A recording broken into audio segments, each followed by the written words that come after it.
Understand that in Bayelsa State, 15 out of the 16 political parties came out to sign that peace accord. Our correspondent Joseph Kunde tells us more. It is less than 72 hours to the governorship election, and these handshakes, particularly between the candidates of the All Progressives Congress and the People's Democratic Party, speaks volume about the peace treaty. The convener of the National Peace Committee, Bishop Matthew Kuka, is emphatic on the need to have a peaceful election. Please, I want to add my voice. Vote to stay alive. Vote to see a great Bayelsa. Vote to see a great Nigeria. It will be a terrible tragedy for anybody to lose his life or for you to be in hospital while the celebrations are going on. So please, let's conduct ourselves in a way and manner that will finally make the judiciary, which has become the subject of a lot of edification. On behalf of INEC, I wish to reiterate our commitment to a free, fair, credible, inclusive and violence-free election in Bayelsa State come Saturday, the 11th of November, 2023. While the 13 chairmen and their candidates took turns signing the peace accord towards a commitment to a peaceful election in the state, there are also allegations and counter-allegations. The APC today has come to demonstrate that we are committed to peace in Bayelsa. There has been a lot of violence perpetrated by the PDP in Kolokmo-Pukma. For us in the APC, we are very happy that this is happening because we've always stood for peace.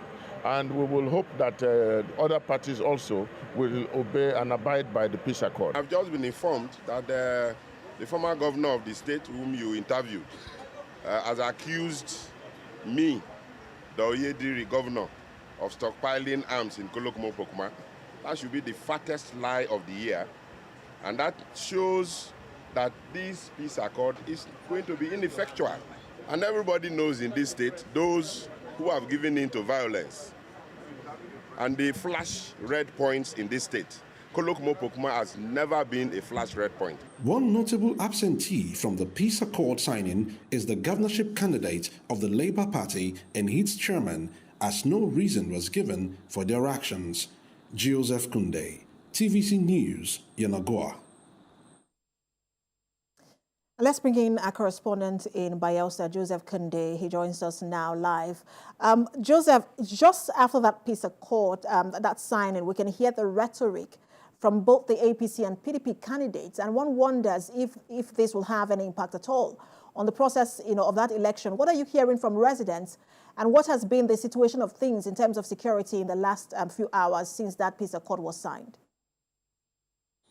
Well, I must give it to the security agencies. They have been doing marvelously well. Strategic areas in the town, particularly Yenagoa, the capital, they've had them moving around, ensuring that everything is going on smoothly. So I'm going to give it to them. But for the candidates, yes, they have said what they said, and it is based on what has happened prior to today in terms of in Kolokma-Pokoma local government area for the governor, and of course Nimbe for the APC candidates, Timmy Silva. So the supporters of these persons are actually saying that they are confused at some point, because it has been allegations over allegations and counter allegations as well, and the police has been trying their best. The other time it was a detonation that took place. The dynamite was detonated somewhere in someone's compound, and there were allegations from this person or from this other person. But all in all, the police has been able to put their feet on the ground and say, okay, let's get this thing properly done. And that is one thing that the average Bayelsan is wants to see in ensuring that this thing goes home well on Saturday.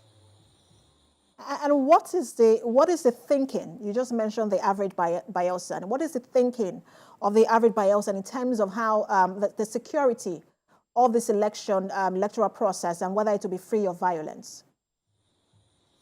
There are actually hotspots that you could look at when it comes to elections in Bayelsa State. One of those happens to be South Anijo, another happens to be in Nimbe, and of course those hotspots are not being thrown under the carpet. We have security agencies on top of it, and the people are actually seeing it firsthand. Remember what happened a couple of months ago, where we had a SWAT team from Abuja coming through for the police, ensuring that there is peace in that area of Bayelsa, that's in Nimbe particularly. So it is something that the people are seeing. but they want to see more. They want to believe that they can go and inside their franchise and then come back home without anybody hitting them with a stray bullet or something. Because when people are talking about arms here and there, and talking of arms here and there, it's not something that you should take with a slip of a hand. So people are actually believing that if they can go out and do it, then they will come out and, of course, vote on Saturday.